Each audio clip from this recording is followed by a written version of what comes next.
دۆرخستنەوەی سەرۆک شارەوانیەکانی هەدەپا لە باکووری کوردستان کاردانەوەی خێرا و بەرفراوانی لەسەر ئاستی ناوخۆی تورکیا لێکەوتەوە. هەریەک لە عەدنان سەلچوک مزراکلی سەرۆکی شارەوانی ئەمەد و ئەحمەد تورک سەرۆکی شارەوانی مێردین دۆرخستنەوەیان بە دژی یاسا و دەست بە سەراگرتنی ڕادەی گەل و گەیشتنە لووتکەی نادادپەروەری ناوبەر. ڕاشیانگەیان سیاسەتی دژە دیموکراسی لە تورکیا پەیڕەو دەکرێت و ڕێز لە ئیرادەی خەڵک ناگیرێت. لا ڕاگەیاندراوێکیشدا پارتی دیموکراتی گەلان هەدەپا دۆرخستنەوەی سەرۆک شارەوانی هەڵبژێردراوەکانی بە کودەتایەکی سیاسی نوێ و زەوتکردنی ئیرادەی گەل وەسف کرد و دەڵێت گەلەکەمان هەرگیز ئەو شتانە قبوڵ ناکات و وەکو پێشتر خاوەنداری لە ئیرادە و نوێنەرە هەڵبژێردراوەکانی پارتەکەی دەکات. هەدەپا ڕایگەیاندووە هاوسەرۆکانی شارەوانیەکان لە ئەمەد بەڕێژەی لە 63 و لە مێردین بەڕێژەی لە 156 و لەوان بەڕێژەی لە 153 دەنگەکان هەڵبژێردراون، بەڵام بە پاساوی نایاسایی وەزارەتی ناوخۆ لە ئەرکەکانیان دووری خستوونەتەوە. ئەوکات ڕایگەیاندووە ئۆپەراسیۆنێکی قورس و چڕی دەستگیرکردن لە دژی ئەندامەکانیان لە ئەنجومەنی شارەوانیەکان و کارمەندانی شارەوانیەکان بەڕێوە دەچێت.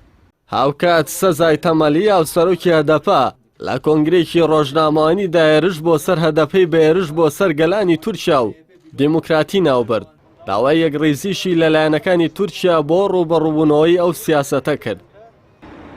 لە دەرەوەی هەدەپەش دوورخستنەوەی سەرۆک شارەوانیەکان کاردانەوەی بەرفراوانی لێکەوتەوە. دەوڵەت باخچەلی سەرۆکی گشتی ماپا کە پارتەکەی هاوپەیمانەتی لەگەڵ ئاک پارتی دەسەڵاتدار هەیە لە پەیوەندیەکی تەلەفۆنیدا دەستخۆشی لە سولەیمان سۆیلۆ وەزیری ناوخۆی تورکیا کرد بۆ دوورخستنەوەی سەرۆک شارەوانیەکانی ئەمەد و وان و مێردین. باخچەلی ئەو گۆڕانکاریانەی بە گەورە و گرنگ ناوبردووە. با پێچەوانەوە بەرپرسان و پەرلەمانتاری جاپە و چەند سیاسەتمەدارێکی دیاری تورکیا دژی بڕیاری دوورخستنەوەی سەرۆک شارەوانیەکانی هەدەپە وەستانەوە. عەبدوڵڵا گول سەرۆکۆماری پێشووی تورکیا دەڵێت لابردنی سەرۆک شارەوانیە تازە هەڵبژێردراوەکان بۆ پرۆسەی دیموکراسی تورکیا کارێکی ڕاست و دروست نییە. هەروە ئەحمەد داودۆغڵۆی سەرۆک وەزیرانی پێشووی تورکیا لابردنی سەرۆک شارەوانی هەڵبژێردراوەکان و دانانی قەیوم لە جێگەیان با پێشێلکردنی ڕوحی دیموکراسی ناو دەبات.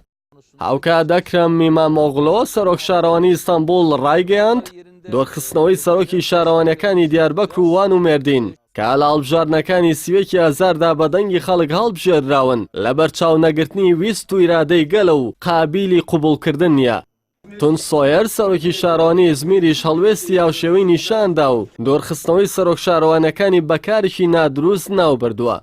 جێگری سەرۆکی فراکسیۆنی جاپە و 6 پەرلەمانتاری ئەو پارتەش دژایەتی خۆیان بۆ دوورخستنەوەی سەرۆک شارەوانیەکانی هەدەپە ڕاگەیاندووە و با دژە دیموکراسی قوبوڵ نەکرا و وەسفیان کردووە. دوورخستنەوەی سەرۆک شارەوانیەکانی هەدەپە لە کاتێکدایە سەوباسی گەرم سەبارەت بە دەستپێکردنەوەی پرۆسەی ئاشتی لە تورکیا هاتۆ تاراوە. هەروەها عەبدوڵڵا ئۆجالانی ڕێبەری زیندانیکراوی پەکەکە پاڵپشتی خۆی بۆ پرۆسەی ئاشتی ڕاگەیاندووە و داوای لە هەردوو لایەنی کورد و حکومەتی تورکیا کردووە کە ڕێخۆشکەری بۆ بکەن.